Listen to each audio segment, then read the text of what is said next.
Yeah, it has started.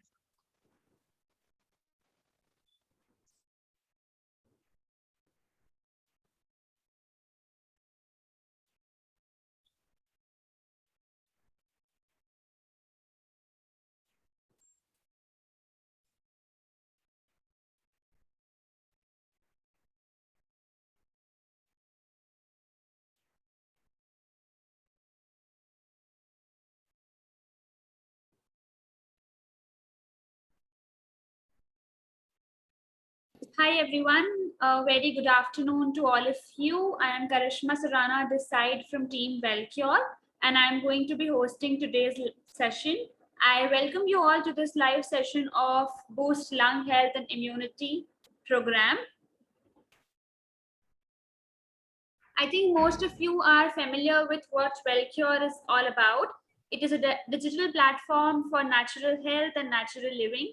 There are various sections on our platform, from live sessions, e-learning courses, recordings, ebooks, Q&A support, various recipes, and collection of various testimonials of health journeys of different people.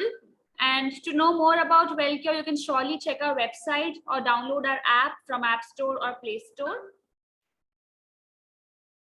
So before we begin this session, I would like to quickly give a few instructions for it to ensure that the session progresses smoothly. I would request all of you to keep your microphones on mute and your mobile phones on silent. For any communication, we'll use the chat box, and you may want to take notes for future reference. I would request you to ask questions which are relevant to today's topic. So this is the session format. We are going to talk about foods that aggravate lung health. We'll also talk about foods that support lung health. We'll also be sharing a link of video on right breathing. We'll also talk about right breathing. And then in the end, we'll talk about the special offer which we have for all of you today. And then the Q&A in the end. So I would now like to take a minute to introduce our program experts to all of you. So our first program expert is Tarika Ahuja. She is the best-selling wellness author. She's also a certified macrobiotic health coach. She's also an Ayurvedic chef and an international speaker, educator with over 15 years of experience in natural wellness.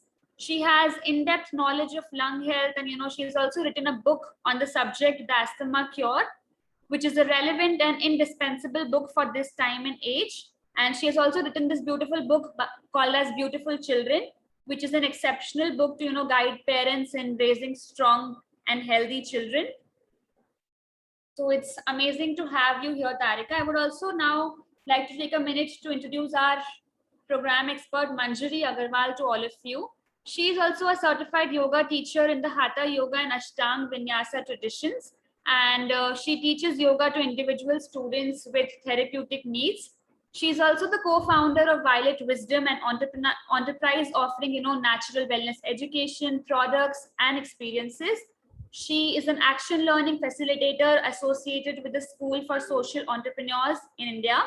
She also conducts healing forest walks. So it's amazing to have both of you here, and I would now like to hand over the session to you, Tulika. So it's amazing to have you, and over to you now. Thank you so much. Thank you, Karishma.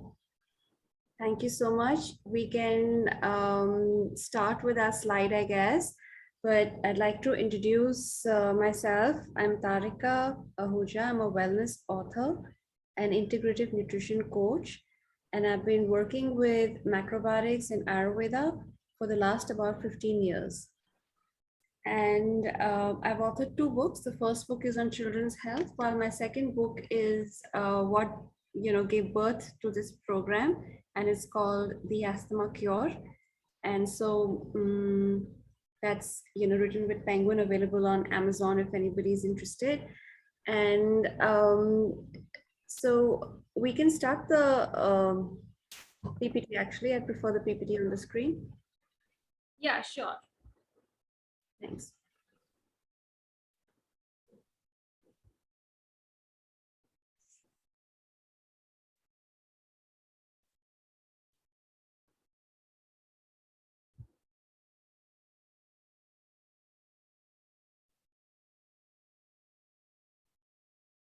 Fantastic. Great. So we'll begin with a little introduction for lung health, which is what we do on a daily basis makes a difference.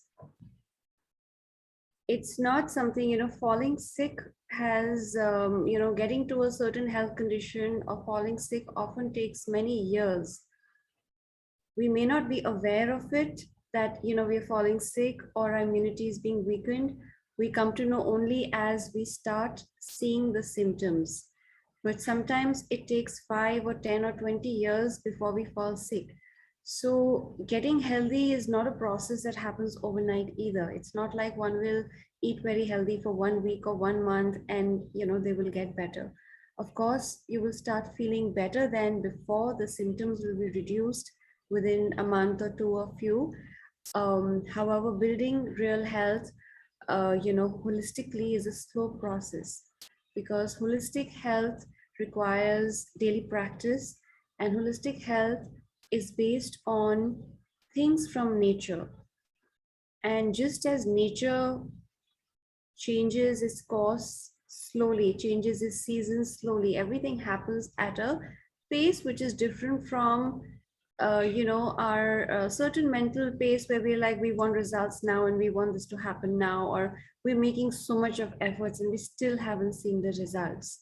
So sometimes it's just that if we're aligning with something that heals us through nature, we need to allow nature's space to allow the healing to happen. So that's about a little bit about the daily practice. What we eat on a daily basis, every 10 days, our blood plasma changes. Every 21 days, our white blood cells change, and about every 4 months, 120 days, our red blood cells change. So literally the food that we eat on a daily basis is making our, is contributing to our blood chemistry. And that, keeping that in mind, giving it at least a 4-month period of trying what you're trying with consistency, with a daily practice, to begin to experience a certain level of difference in your lung health, in your immunity. Stages of disease are many. We might begin with something as simple as, oh, I have more frequent headaches, or I'm getting tired more frequently, or something as simple as that.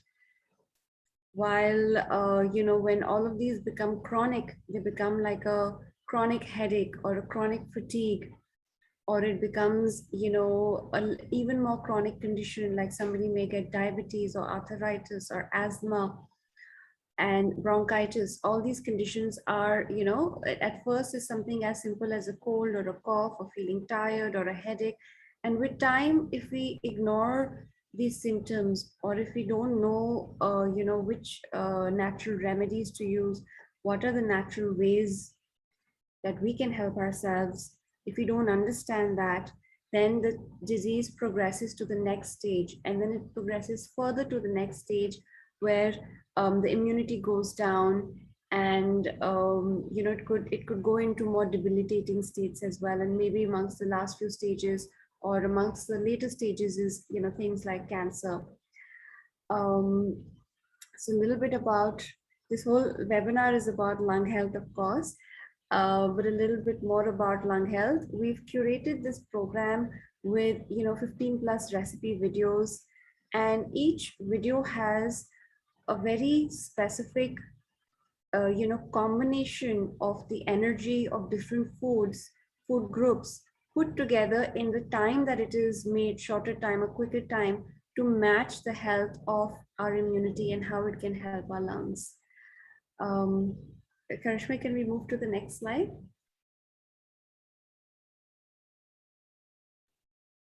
Thank you. So just like I just mentioned right now, that disease doesn't happen overnight. Disease takes a certain amount of time, and unfortunately in modern times, where food, with industrialization and commercialization of food industry, all of us have been impacted, and every consequent generation we are falling sick even more. And so it's not it's not really entirely an individual person's fault or what choices they're making, but it's a deterioration of the masses, of the direction that we all are going in. But of course, our own daily choices make a difference. How much we, follow the ancient practices and habits of our grandparents and great grandparents, because they certainly had better practices, and they certainly weren't having nachos and chips and over sweetened snacks, sweet snacks and drinks all day long. So there are definitely a lot of habits that belong to our generation. However, as we begin to make changes in different areas of our life, be it the food changes we make, the recipes, our yoga practice. We have a beautiful yoga practice in this course, and our more sense of motivation towards life, our sense of how we connect to what we value, what is our value system, and how strongly we connect to our value system also shows, also shows us, how much resilience we'll have in the time of struggles. So we can handle bigger struggles if our connection to our heart, our intelligence, and our value system is more. So health is essentially a cumulative impact of all these things and all these choices we make for many years. It's not just one single thing.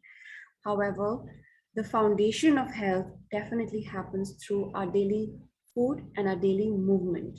So what we eat and how we circulate it in our body, how it moves and how we breathe, those are the key foundational aspects of how we can impact our health. We have the next slide.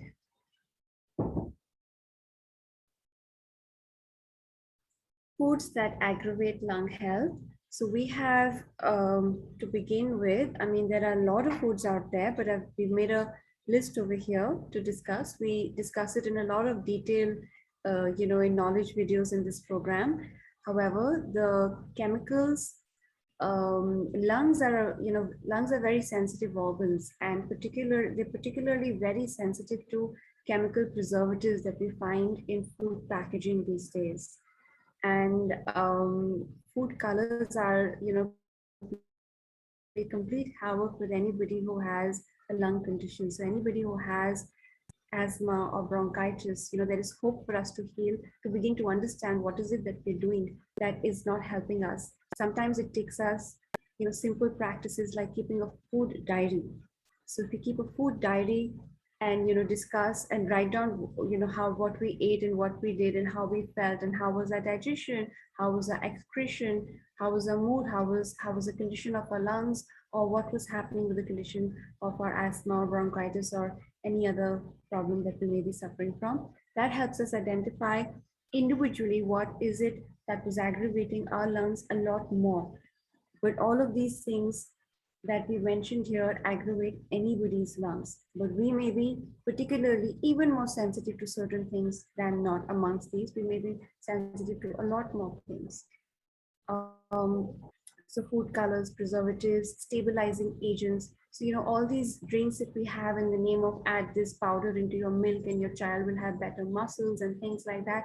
They have a lot of stabilizing agents. They have a lot of things which are not healthy for us. Refined sugar and flour. Sugar is something which is basically a poisonous food. And, it takes, for example, if you imagine like a small dessert, like a piece of chocolate cake or a gulab jamun for that matter, all of them probably have over 20 to 40 feet of sugar cane, which has been spun and then further into teaspoons, and many teaspoons go into each dessert. Like each dessert takes about 5 to 10 to 12 teaspoons, and each teaspoon takes that many feet of sugar cane. So it's a very unnatural process, because if you're walking in nature and we pick up a ganna and we chew on it, it's different because we're exercising our jaws. We are, we're eating it. We're activating our body, and in a lot of ways, and with a lot of chewing and a lot of hard effort, we get a little bit of the sweetness, But when somebody has already done that chewing job for us through machines and put it all into like a teaspoon of sugar, it is actually so exaggerated for our body, and it is so unnatural that we don't even realize it. Just because we live in a world where refined sugar is available so easily doesn't mean that it is natural. It is one of the most unnatural foods to have. And enough can't be said about it. Sugar creates, contributes to inflammation in the lungs and the entire body.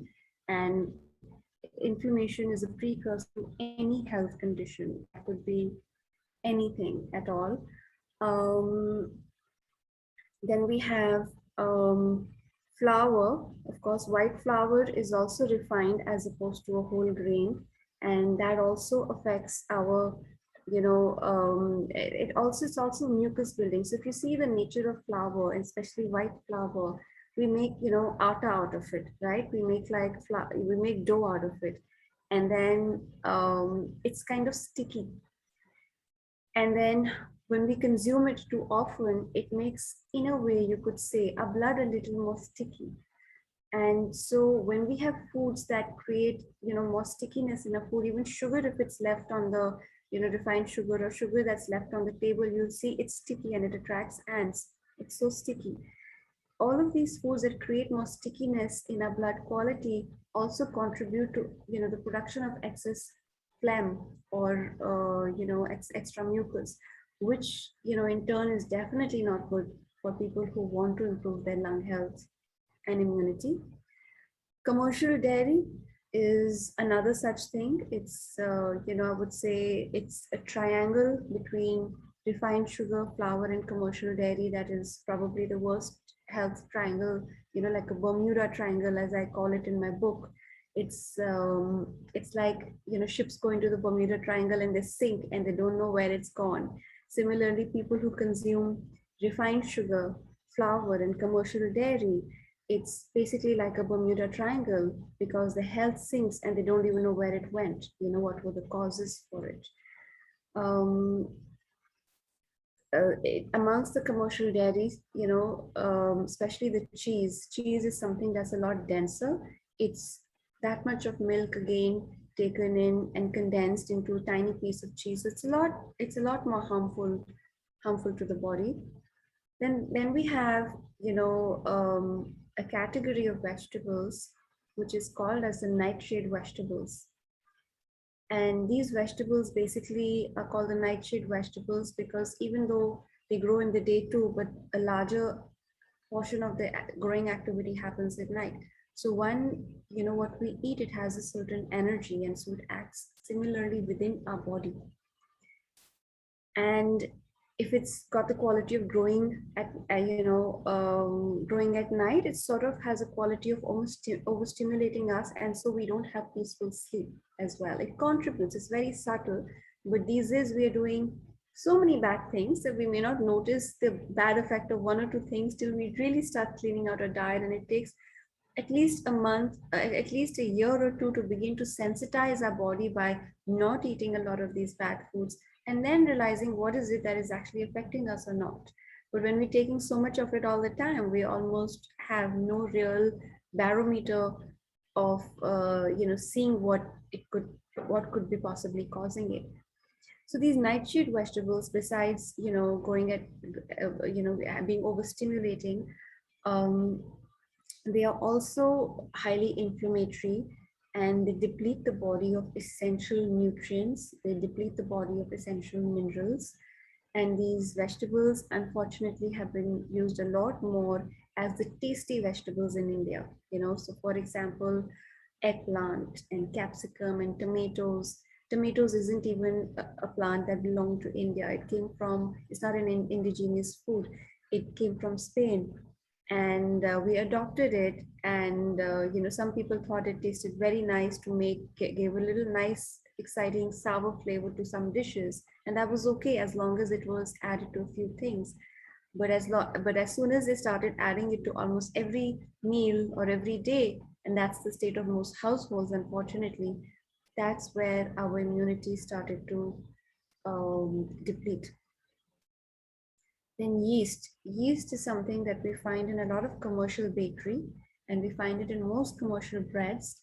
And yeast, sort of gives us like a brain fog and is also depletes our immunity. It increases fatigue. It makes us really tired, and it also plays havoc with the with gut health. So we have good bacteria in the gut, and then as soon as we increase the yeast, the good bacteria reduces, and yeast is, sort of it grows even more easily. So it's the fight between the good bacteria and the bad bacteria, and yeast being on the side of the bad bacteria. And we will take, I'm seeing people are writing questions. We will have time in about 10 minutes for Q&A as well.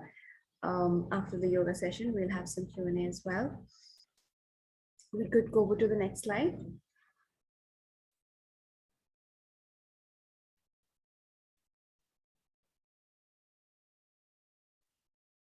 Yeah, sorry. So warming grains, warm grains. So foods, now we've discussed foods that are not good for the lungs, and it's, easier said than done, because we're so used to these foods, we don't know what to replace them with, and to replace them in a healthy and delicious way, that's even more important. And so what we are trying to achieve over here is, with this program, is with so many in-depth recipes, it's not just about the recipe, but it's about the cooking process. It's about understanding the cooking technique and how you can create health. So a lot of recipes, or things have been created wherein we are, so that we're able to so that we're able to let go of foods that are not healthy by increasing healthier foods in a tastier way. So the foods that are healthier for our health are warm grains, having freshly cooked a hot pot of brown rice and black rice, how to cook it the right way so that it's absorbable and it's not dry or too chewy, all has been shared over here. Having warm, whole grain khichdis. So having khichdis like, barley khichdi, buckwheat khichdi, there are many kinds of khichdi. When we think of khichdi these days, we're really just thinking of white rice. But it's not just the white rice that we want to sort of avoid. It's not just the white rice we want to include. We want to have a lot of different kinds of khichdis. We're not going to go over the entire section over here because we've discussed it in detail in recipes, in the program, and we really like you to join the program and see the detailed recipes to explain these, but I will go over a few more of these. So I will go over leafy greens over here. Leafy greens is basically the way that the leafy greens grow. They basically grow upward and outward, right? So when you see the ground level, you see that the leafy greens actually grow up and out. So they have this function, they have this energy of growing up and out. It's a lot like our lungs. If you see the bronchial tubes uh, in our lungs, it is exactly like that, where it grows up and out. So it spreads, just how the bronchial tubes spread, up and out, is how the leafy greens are. So what looks like a part of our body is also good for that part of the body. This is something we've been hearing a lot, and it is very true. However, it's not about doing it one time. It's not about doing it for 1 month, but the energy that you create for yourself. If you do leafy greens on a regular basis, especially cooked leafy greens for lung health rather than raw leafy greens, quick cook for 2 minutes to 5 minutes, as almost like a quick sabzi, that definitely helps the lungs over a period of time to keep it, remove the blockages and keep it mucus free. We also have, a lot of information about healthy proteins, which is very good for our body. There are a lot of different kind of things happening. Like we have the relationship between the lungs and the pancreas, and we have the relationship between the lungs and the kidneys, and we have the relationship between the lungs and the large intestines. And all of these relationships are very key. And how are these organs actually connected, and what food combination, what foods are good for these organs individually, and then what foods are good for these organs, in combination, is shared in detail in several videos, in the knowledge-based videos in this program.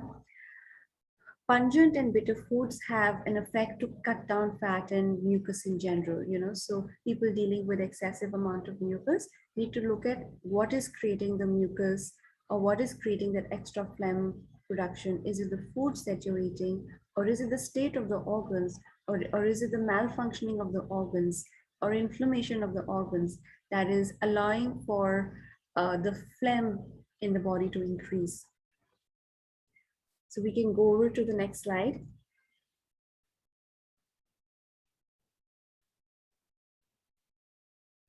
So what should a plate look like? Now we're talking so much about, all the different things that are, but what should a plate look like? Now the idea is that we don't want to go for a diet that is alien to what the way we have been eating. However, we cannot be eating an overcooked, sort of meal the way we do in the Indian diet. We of course don't want it to be raw either, but we also need to have plenty of steamed and lightly cooked foods with it for ourselves. So over here we have, for example, dal, and then we have millet with broccoli, and we have lemon pickles, that's fermented food. We have sweet potato tikkis. So tikkis is a different texture as well as is creating sweetness in this meal. And then we have carrots and onions with a little bit of ginger in it. So it's all of these foods together that create a certain effect on the body on a daily basis. So it's not like trying to achieve, alien cooking techniques or different things. We want to make it workable for us. So instead of having white rice over here, we're adding the, a fibrous grain. Now grains are, whole grains are very essential, as they are, as the way that they grow on earth, they're very whole. And when you take, one seed of a grain, be it a millet, be it brown rice, be it anything, it basically has this quality of giving back 1,000 grains. So when you sow one seed of brown rice or red rice or wheat or millet, anything, buckwheat, into the ground, into the earth, it gives us back 1,000 times, 1,000 grains. That's the basic healthy thing that is happening here. But if you take white rice and you try and sow it in the soil, it's really going to have nothing it gives you back, because it's not whole anymore, and it doesn't have the ability to rejuvenate itself. It doesn't have the ability to recreate itself and reproduce and create more grains. And so it tends to give people a little extra fat instead of giving them health.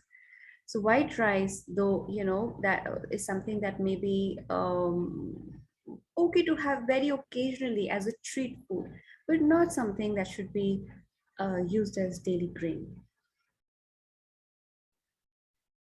And then we have the next one over here. Also, what I'd like to share is that making whole grains interesting and delicious is where it becomes practical and workable for us.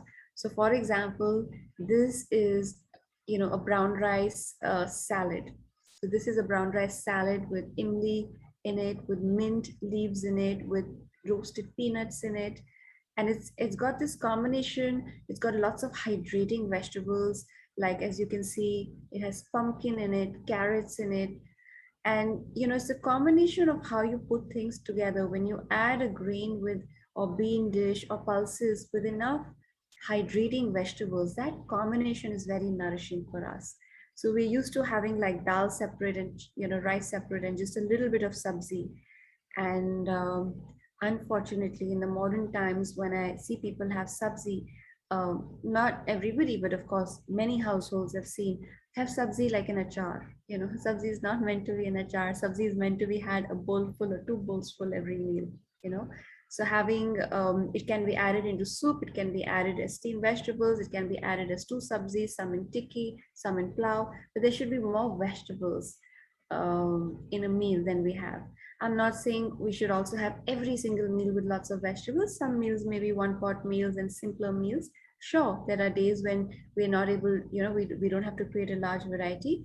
However, the idea is be conscious and mindful of increasing the number of hydrating and fibrous vegetables, naturally sweet vegetables in our diet. And what is the role of all these different vegetables?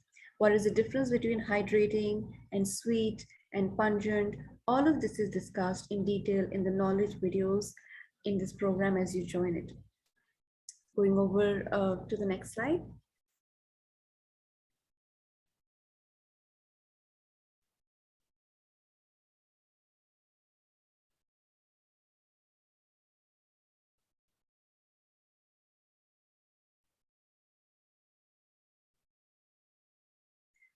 So healing soups is a very important part of our program. And what you have in front of you, we have put a miso soup. However, we have a lot of different kind of grain and bean and pulse soups as well in this program. We wanted to share that we have a large variety of new foods which you wouldn't have eaten, which actually affect your gut health. For example, 1 teaspoon of miso actually creates a trillion good bacteria when you eat it in a soup in your gut. And so the amount of good bacteria that you get by having miso soup even twice a week or even once a week, when one is unwell, maybe more, based with guidance and a consultation, of course, seeing how often one can have it, more often than just the basic once or twice a week. It's very helpful because it gives a lot of good bacteria to our gut. It also pulls out radiation from the body. There has been research done with a hospital where everybody had miso, and other hospitals where they didn't have miso on a daily basis. And the hospital that had miso on a regular basis actually had less radiation in their body. And this was a whole experiment and research and tests done for this. So it has many, I mean, in today's day and age, the amount of cell phone and laptop and TV and the kind of radiation we take in all around us, it's helpful to have foods that actually help our immunity and even help remove the radiation. Could we have the next slide?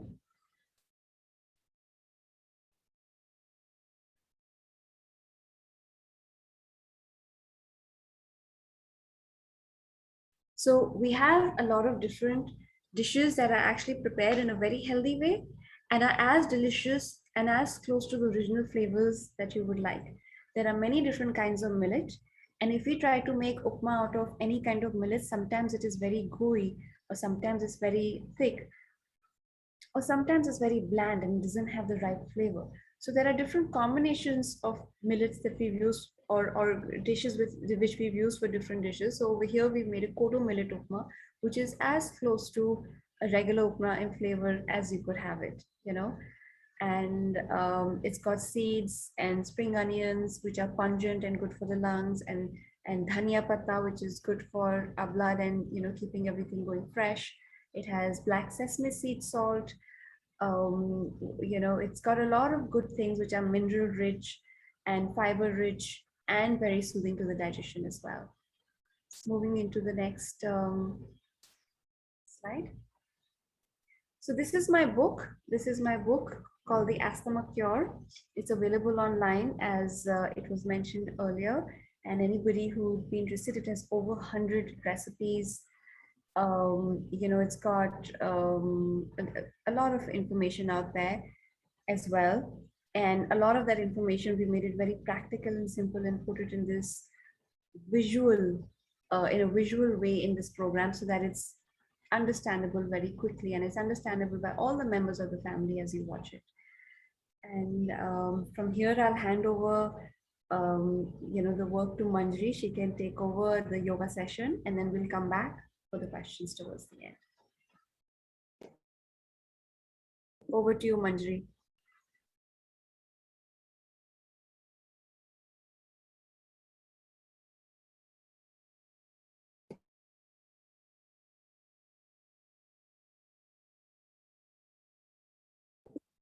Manjri, you're muted. Oh, sorry.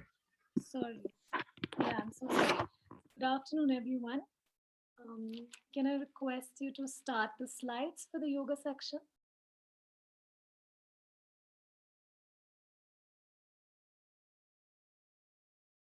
Yes, I'll just share my screen.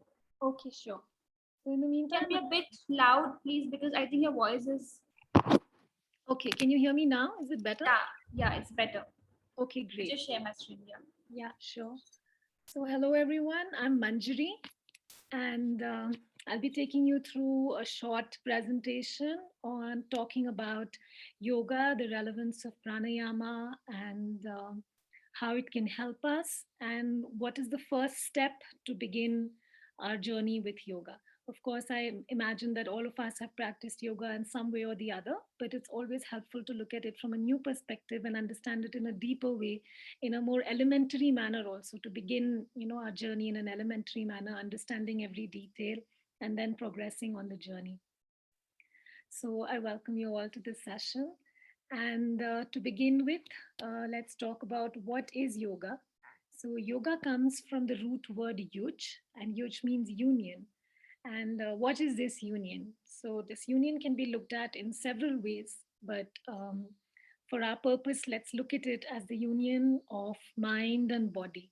So when our mind and body are in harmony, and when they work together and they're in sync and they facilitate each other's movement, when the mind can facilitate the body and the body can facilitate the mind, it's a union, and that is yoga. So all union is yoga.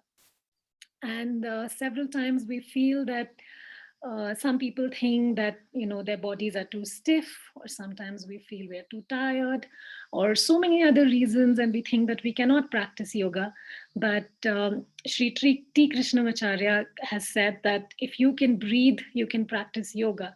So it's as simple as that, and we do not need to, there is no judgment, and everyone can practice according to their pace, according to where they are in life, according to their needs, their individual needs. So it doesn't, yoga does not, is not about wearing fancy clothes or having a mat or going to the gym, or about having super flexibility and doing complex asanas. If you can just sit and breathe, that is enough. That is why one can practice yoga with just these two requirements. And since all of us here can breathe, we can all practice yoga. Let's go to the next slide. Now, how do we achieve this union between body and mind? We just spoke about yoga being a union and how it is a union between the body and the mind. So how do we facilitate that? So many times the body wants to do certain things and the mind is tired, or vice versa. So how are we to achieve this union between body and mind so that one facilitates the other? So we can achieve that through the breath. The breath is understood as the bridge between the body and the mind. And by working with the breath through very simple techniques, beginning with just attention to the breath and then progressing with a pranayama and then another, we can quieten the mind, we can work with the body, we can open the body, the various flexibilities can be achieved, even strength, clearing, detoxification. So many functions can be achieved by just working with the breath. And it also helps bring the union between the body and the mind. And the breath is also considered in yoga as an Atma Sakha, a best friend. And how is that? Because, it is the breath which stays with us from the moment we are born till the moment we die. And if we are able to cultivate an awareness around our breath, it can really be a best friend. It can serve us like that. When we need to focus, if there is some work to be done, then you breathe in a particular way, and with that awareness, you will find you will have more clarity, more focus, or if one is very tired on a particular day, then to focus on a different aspect of the breath, and it helps you release your anxiety, it helps you ground, and is very, very relaxing. So there are different ways of breathing and different ways of bringing attention, and they facilitate so many different functions. So just like how food is very important, and Tarika already spoke about it in such great detail, similarly, working with the breath, with the body is also equally important.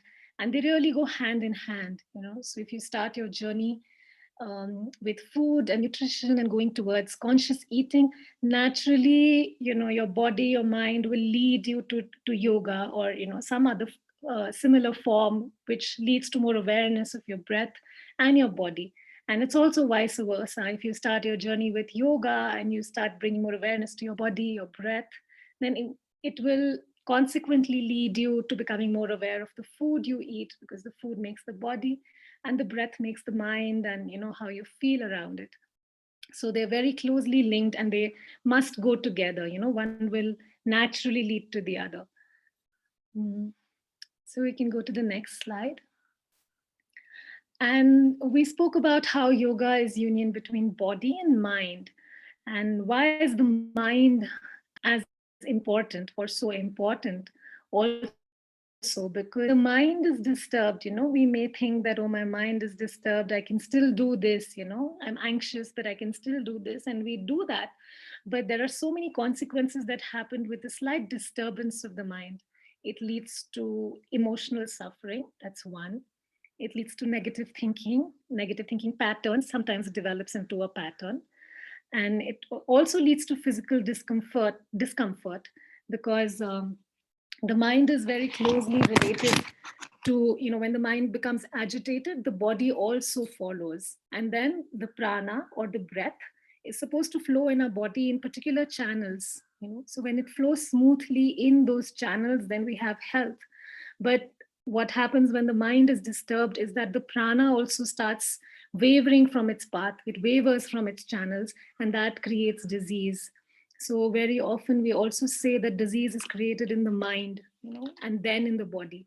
So it is also very important that through the breath, and I know we're talking about lung health and I'm talking about the mind, but it's because the mind leads to everything. When we can have better thinking patterns, and stillness in the mind, a lot of disease can also be averted, along with, of course, looking at the food and everything else that we're going to talk about.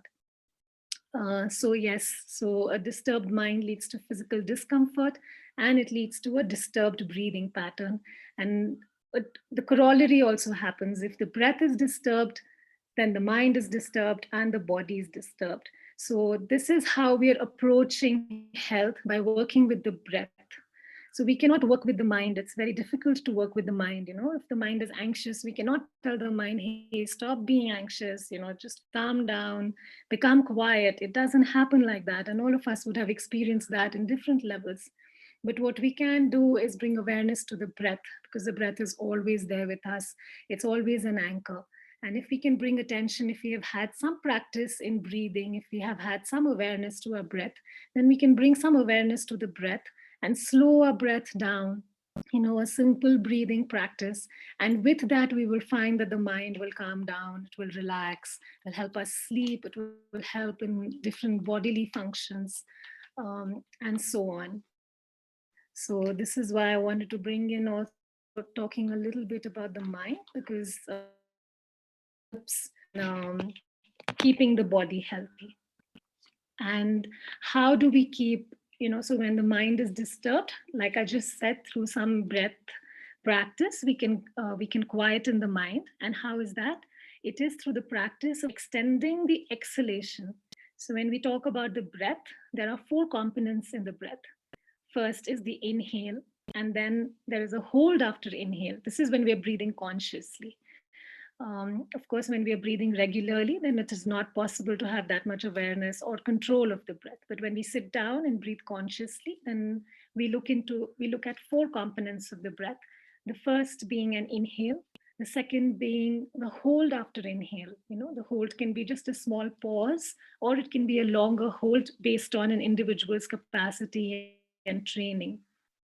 The third being an exhale, and the fourth being the hold after exhale. And the hold and the length of the inhale, all of that depends on the practice. So, and everyone must practice according to what is comfortable for them. There should be no sense of competition that somebody's breath is as long. All of us are unique, and just like all of us need unique ways of eating and ways of being and living. Similarly, all of us will have different breath ratios, and we should stick to following what is comfortable for us. So, to begin with, even breathing, inhaling to the count of maybe three, just a small pause. Three, when I say three, I mean 3 seconds. Pause, a small pause of just about 2 seconds, and exhale of maybe even just 3 seconds or 4 seconds, and then a pause after of 2 seconds. Or it can vary for all of us. It can be even less or much more. This is just to explain. And how we work with quietening the mind is by working on the exhalation. So the exhalation becomes more important than the inhale. And what we do, on the contrary, is that many times, when we feel tired or we're feeling anxious, what we do is we do the reverse. We take a really large inhale, like, and then a very short exhale, like, and that actually has a contrary function. So what we should instead do is, just inhale comfortably and really extend the exhalation as much as possible. Of course, that will come with practice. And then if possible, hold that emptiness. And that really helps in quietening the mind. And we'll be talking, there are a few modules in the course which will be talking about these things in detail and explaining how to do this. And yeah, it's a great way to begin your journey. And can we go to the next slide?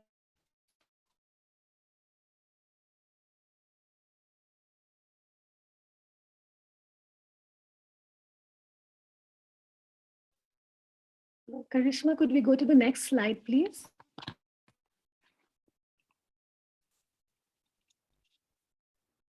Okay, the previous one. Okay, just a second. This one? Yes, thank you. So now let's look at a very small practical demo. And this is something that can be helpful for all of us, because this is something all of us do every day. But we do not, very often we don't know how to do it. Just like I said, that when we're anxious or we feel we need more energy, we end up taking a really large gulp of air, and that actually has a contrary function. So what is then the right way to breathe? We've been breathing since we were babies, and we're talking now about the right way to breathe.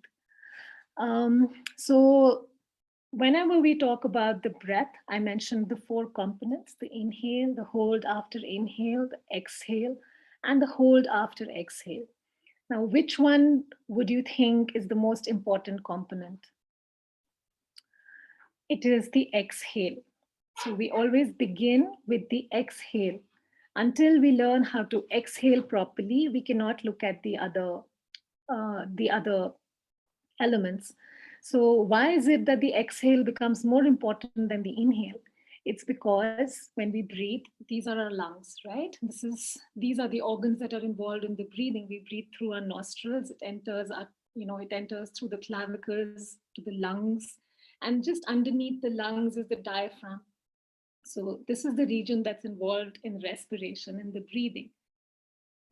And when we breathe, when we take an inhale, the air enters our lungs, and it goes also. So these are the upper lobes of the lungs, and this is the lower lobes of the lungs.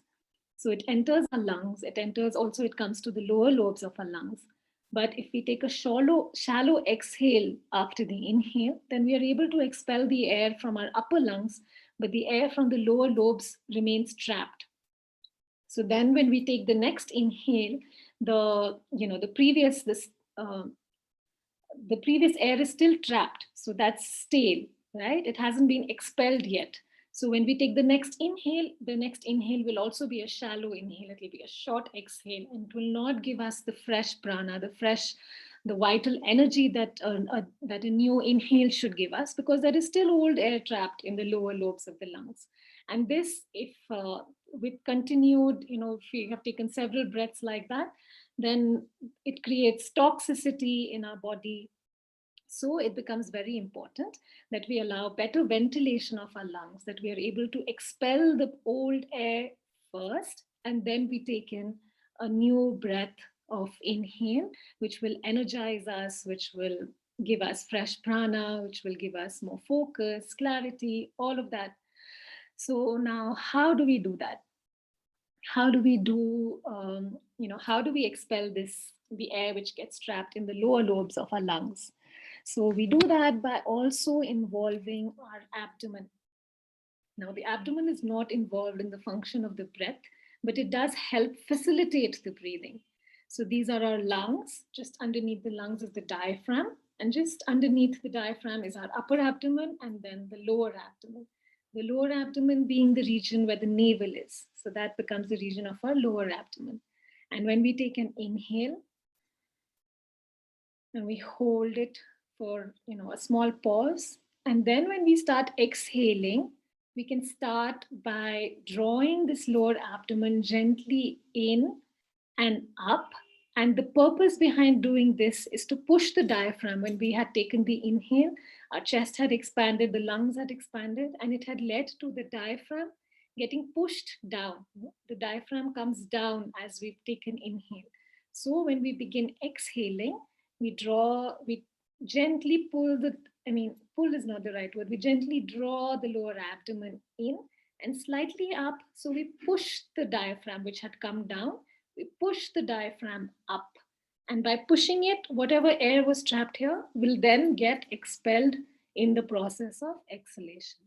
And then when our lungs are relatively more empty, then we take another inhale by expanding the chest.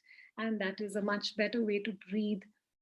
And it's a great way to start the yoga practice by first learning how to breathe. And there is a module in this program which talks in length about this. So somebody is asking if we should exhale through the mouth. No, in yoga we do not talk about exhaling through the mouth at all, except in very specific cases. We always breathe through the nose, inhaling and exhaling through the nose. And that brings us to the end of the presentation. Karishma, could we have the next slide, please?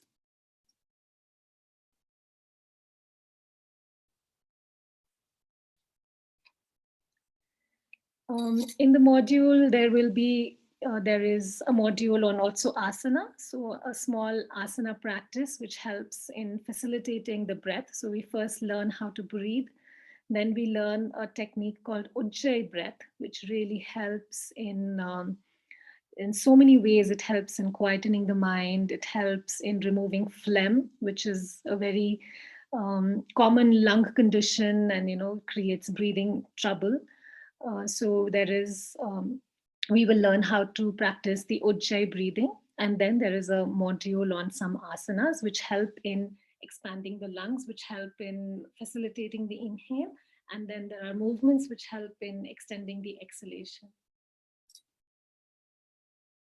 And that brings us to the end of the presentation. And if there are any Q&A. Yeah, so we'll first talk about the course structure and the offer, and then we'll take Q&A in the end. Sure, Kalish. Yeah, so I'll just share my screen now.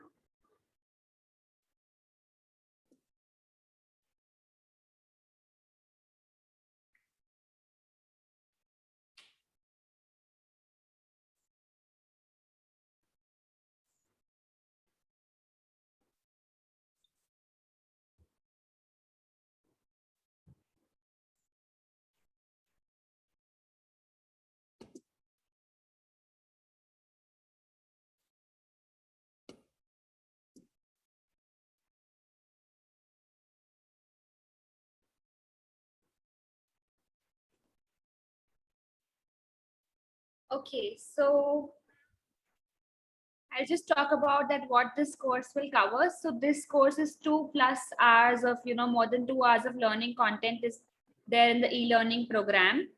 More 15 plus, detailed healthy lung recipe videos have been shared in the program, which you'll get access for. You'll also learn a lot about daily living practices for healthy lungs. There's a module on deep stretching in yoga as well. A lot of practical knowledge, tips, and everything has also been shared. This is an e-learning course, so you can practice, can access it on your mobile phone or laptop as per your own convenience. And 1 year access will be given to each one of you if you buy this course. That means 365 days of access.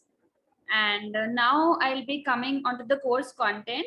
Manjari or any one of you would like to take it forward? Like, I'll just share the screen and Yeah, maybe you can talk about it. sure. I'll go ahead and share this. So there is, in the modern world, we of course see lungs in a different way. We see the body in a different way, but the underlying energy has a certain way that it functions.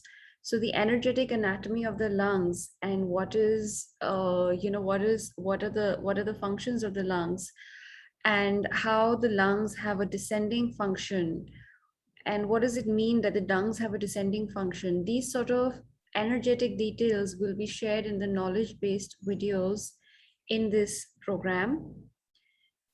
And then we also have, understanding the meaning of mucus. I generally spoke about earlier about what actually creates more mucus in our body, and what, be it the food or be it the state of our organs or the inflammatory state. But there is also quality of mucus, and there are many kinds of different kinds of foods that create different kinds of mucus. Some of it is good for us, which is the healthy kapha, as they say in Ayurveda, the healthy kapha energy, but some of it is very unhealthy, so distinguishing between that will be, shared in the knowledge based videos. Lung health is metal energy. It's as per the five transformation theory, where we believe that nature is within us, and the fire, the wood, fire, earth, and metal and water, all of these energies are within us. So amongst all the elements in nature, the health of the lungs belongs to the metal energy. So there are certain foods that come under the category of metal energy, and there are certain cooking techniques that come under the category of metal energy as well, and certain combinations that will help, the lung health. So all of that is discussed over here, so that we can make a little more informed and aware choice when we are choosing a cooking technique or which combination of foods and vegetables to cook together. Foods which are detrimental to our health, we discussed, touched upon over here, and it goes into detail. Foods beneficial for the lungs also we touched upon over here, but of course, this is an introductory video, so we only spoke about some of the things, but it's shared in much more details, not only in the knowledge based videos, but even while I'm discussing the recipe videos, there is a detailed discussion on what and hows of how it affects us and what's helping us and why it's helping us. So it's all in all a very deep, sort of a program. It's a very interestingly put program too. It's not, all the videos are only 5 minutes, 8 minutes, 12, 15 minutes. They're like shorter ones, but they're packed with great, they're content rich. And relationship between lungs and other organs, as I mentioned earlier already, we've discussed in the knowledge videos the relationship between lung and kidneys, lung and spleen, lung and large intestines. And these are much more detailed explanations, but once we hear the explanation, it's it's fascinating, and it makes a really great in-depth idea about why, all the efforts we've been making towards our lung health or towards the asthma or bronchitis, and we haven't been able to. Of course, along with this program, we can absolutely, those who have signed up for this program, you can always sign up for a consult with me as well. And that is, Wellcure has come up with a lovely package, a discounted package of the program itself along with a consult with me, so that, you know, if you have a certain condition and I want a little customized attention, then we can do that as well. We have macrobiotics for our health, understanding what really macrobiotics is. Macrobiotics is, you know, basically unifies the mind, body, and spirit, and it is based on traditional native diets, just like our Indian diet, without the need for excessive animal protein or refined sugar and a lot of things which and dairy which weaken the immunity, excessive amount of any of these. And as Manjri spoke about, you know, the right way of breathing right now, but of course, that was just a little introduction, and there are many videos by Manjri which you will actually have access to the yoga module for an entire year. So every day when you sit down to practice, you can turn on the video and watch it and check it after every week that am I doing it the right way? Because every time you rehear it, be it a recipe or a yoga practice, every time you rehear it and you've done it in between, practiced it, that's when you realize, oh, I was forgetting this, let me do this too. Oh yeah, now that I've practiced, I realize this can be added to. So it's the practice, availability of you know, having availability to these videos for a year that makes you know, is a great benefit. Nutrition for lungs, best whole grains for lungs, which whole grains to choose specifically when you have a lung condition, amongst all the whole grains that we have cultivated in India. Um, then best sources of fat and protein for the lung health, 15 plus lung health recipes, nourishing dishes like nishime vegetables with soba noodles. Soba noodles are made with buckwheat, which have a drying effect on the body. And nishime vegetables are more hydrating and warming. So together they're a combination that really help to strengthen the body and give a little more strength to the lungs when the lungs are weaker. And often people who have a lung condition, the two things that really is there is the inflammation and the weakness that is there in both. Then we have all these recipes, as you're saying, and a lot more. um, we could go to the next slide.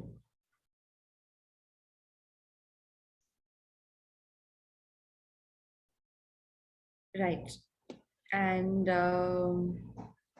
we have a Q&A of what are, you know, towards the end of is coffee good for the lungs? Because a lot of people claim that during an asthma attack, you can actually have coffee and it helps you. And it's true. But how does it help you? What is the mechanism of it? Should you be using that in long term or only as a short term remedy?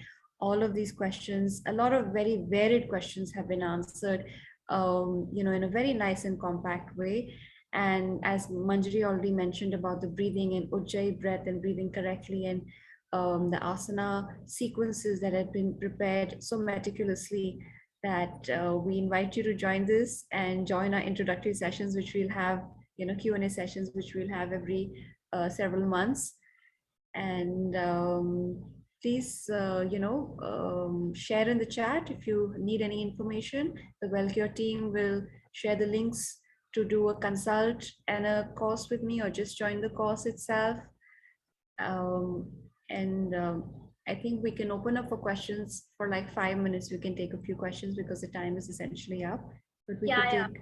So I'll just share about the course offer which we have, and then we can take up the Q&A.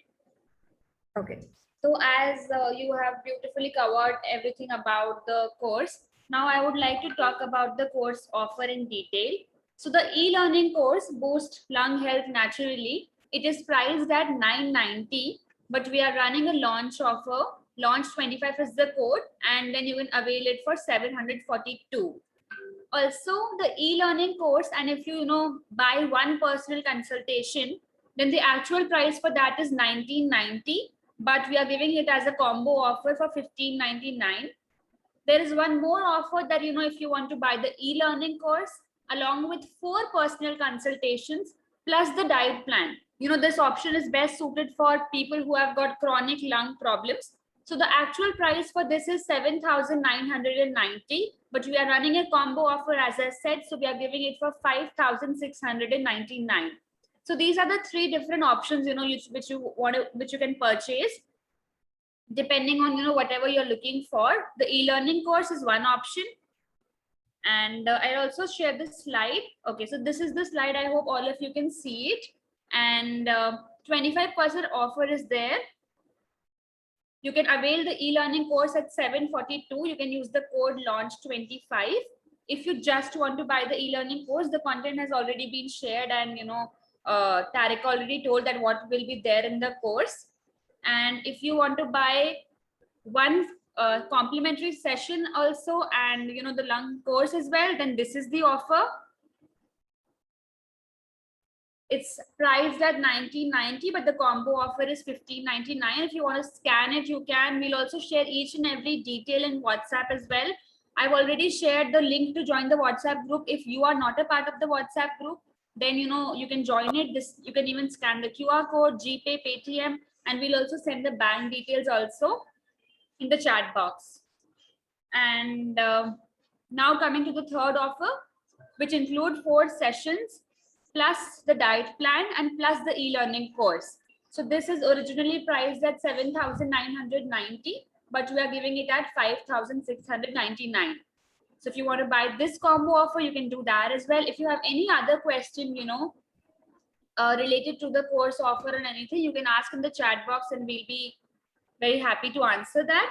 So maybe I'll just, yeah. Okay, so what's next is once you make the payment and you register for the course, you will be given access for the course within 24 hours. And if you buy the combo offers, then we will schedule, your appointments with Tarika, everything will be done. And just a second. I'll share the first slide, maybe this one, the e-learning course, which is priced at 990, and we are giving it for 742. Now I'll open the Q&A thing. Tarika, can I do that? Yes, sure. Okay. We can go with Q&A for another 5-7 minutes. Yeah. So I'll I'll not stop sharing my screen, because if anybody wants to scan the QR code, or you want to purchase, you can. Please keep sharing the screen. I don't want myself shared on a big screen anyway. I'm fine. Okay. So Tarika, can you switch on the chat option, and you want me to read out the questions for you? Or would you like to do that? Questions. Will this also help in lung fibroids developed post-COVID? Yes, lung health is absolutely covered in detail, and pre or post-COVID, or with or without COVID, whatever is it that we need naturally to strengthen our lungs, that information is there. Of course, if you have, lung fibroids, you've got to stay in touch with your doctor, and along with being in touch with your doctor, you can do this program. And I would advise, if you have a condition like that, to also take a consult with me side by side, a personalized consult, or maybe 4-5 consult package, whatever you prefer. And that would be more focused attention I can give to your exact condition and body type, and take that forward. And we use tomatoes so much in our cooking. Exactly, that's the sad part, that we have started using food that wasn't meant for us almost every day. What about pesticides on vegetables and fruit? Yes, that's very unfortunate. It's really a condition that belongs to modern times, and it's a collective fight for all of us to go against that. But this topic is not really related to that right now, but of course that is very, very sad. My mother is suffering from asthma 30 years back, and now in corona the symptoms of breathlessness came again. She's 60 now. Please suggest something useful for her. Let me see who this is. It's Miss Nupur Gupta. I would suggest that for a condition like for your mother, where it's where she's so much older and has a condition like this, that a one-on-one consult would really be relevant. However, you can start with joining the program, start making recipes from the program, doing the yoga practices from the program. And if it inspires you, if you feel that, wow, this information is actually amazing and it's very helpful, then please feel free to join a consult as well. And someone having pitta problem are said to avoid fermented food. But what if they smoke regularly? Should they intake fermented food? Fermented food is got to do with the gut. It's definitely good for everybody. It depends on what kind of fermented food. So I'm not really talking about very spicy fermented food. Spicy food can, definitely disturb the energy in many different ways, especially lung health. But there are certain kinds of fermentation which is very helpful for everybody, be it Vata, Kapha, or Pitta body type, because fermentation, which is done with salt and a mineral rich salt, especially, and for a particular number of hours or days in a particular way, that's definitely more helpful than just any kind of fermentation. So fermentation with oil and sugar and other things rather than salt, or with no or little salt, is not always beneficial. What soup are you mentioning? Oh, I think that you asked probably when I was showing the miso soup, but I was also we already spoke about that. So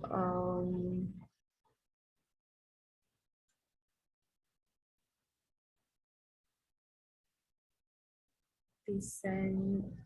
Hi, I had COVID this May and was almost on deathbed with my lungs completely damaged, had fibroids, still have a few problems.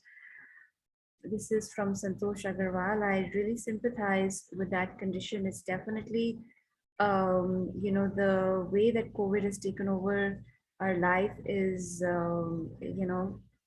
it's been really sad the way it's affected many people. When my parents had very severe COVID and were hospitalized for 12 days each, in separate months. And it's definitely been a very struggleful situation. However, the best thing we can do to fight to sort of fight this COVID situation is make our immunity and our awareness about our immunity and our daily practices, as I discussed, the very first thing, our daily practices to be better. That is the best thing that we can do, is slowly and steadily work up a better daily practice in our immunity. And of course, I would suggest, if you would be open to, please sign up for the package of the program and the consult as well.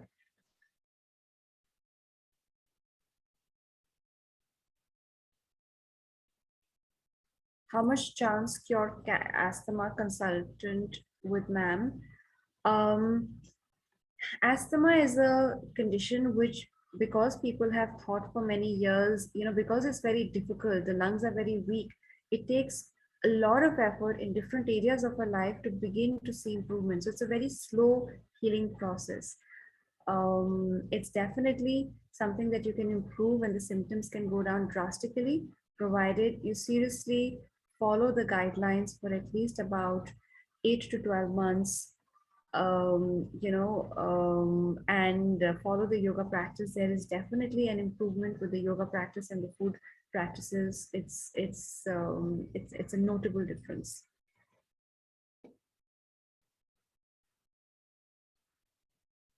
My son, 11 years, is having bronchitis since he was 2.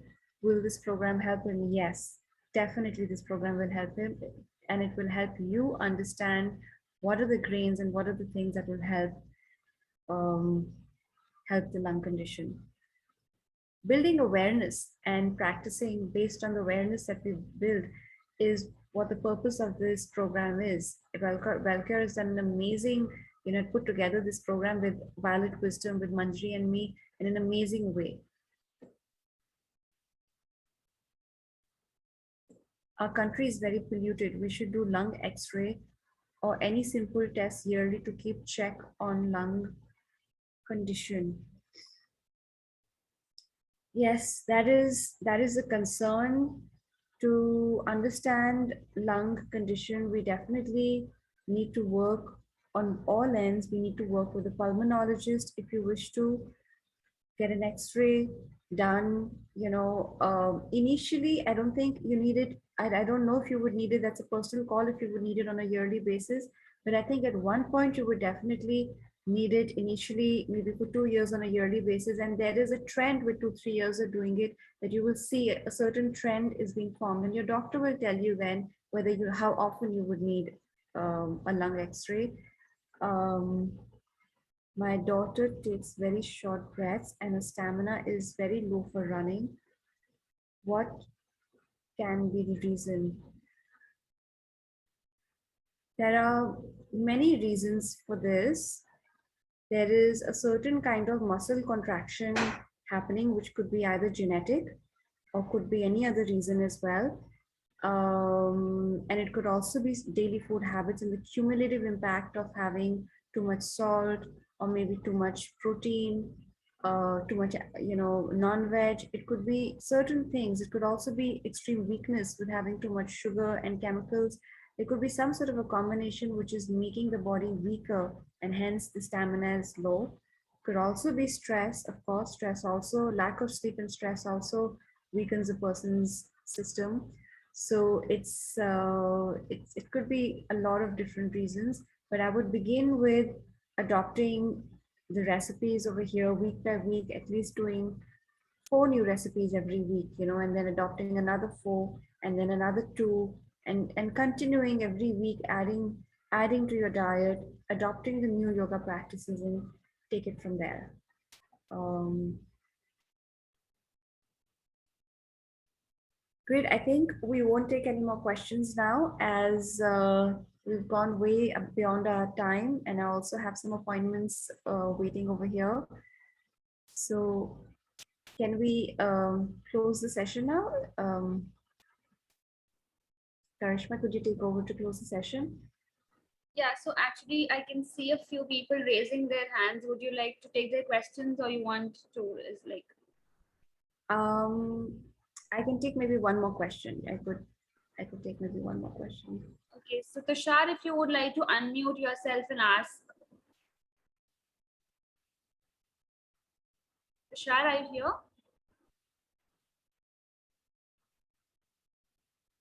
He's not unmuted right now. Anyone, Noops or Kuldeep, if you like would like to answer, if you would like to ask a question. Ask a question.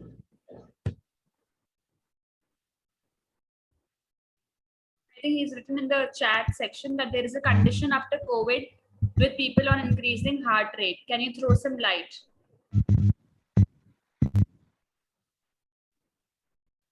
This is very individual. This is definitely very individual because different people are responding in a different way.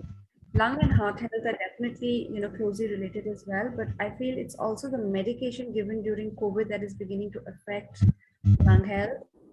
And they're feeling, a lot of people are feeling because the heart condition is deteriorating, they're putting them on blood thinners, but then the blood thinners and a lot of medication also has different side effects on the immunity in the body.